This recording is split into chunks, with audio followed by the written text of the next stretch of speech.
Assalomu alaykum hurmatli yurtdoshlar. Yana bir xushxabar bilan akamizni nomlariga kimlar 350 ming atrofida qarz olgandi. Uni foizlari bilan 500 dan o'tib ketgan edi. Kecha mana yutib chiqdik ishni jinoyat qo'zg'atilib hamda koronani o'zini tekshiruvlarning asosida ham mashinistva aniqlangani uchun akamizning nomlaridan batamom qarzlar olib tashlandi va kreditning istoriyadan ham umuman tariflarni tozalab akamiz как будто umuman qarz olmagandek bo'ldi.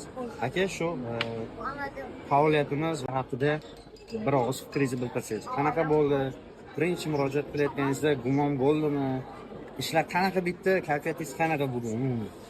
Kayfiyat yaxshi, Xudoga shukr. Mana kimdir meni nomimga kredit olib, Zaratoydan shu menga qo'ng'iroq bo'lib, har kuni, har hafta girvoqlashaydi. To'laydi, to'laydi deb girvoqlashaydi. Mana sizni Instagramdan ko'rib, sizni topib gurung qildik. Mana ishni sizga berdik, hal qildingiz hammasini, Xudoga shukr.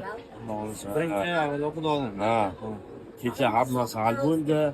Keldi qog'oz, topshiriq keldi, hammasi ko'chirildi deb kredit qolmadi. Qanaqa kayfiyat?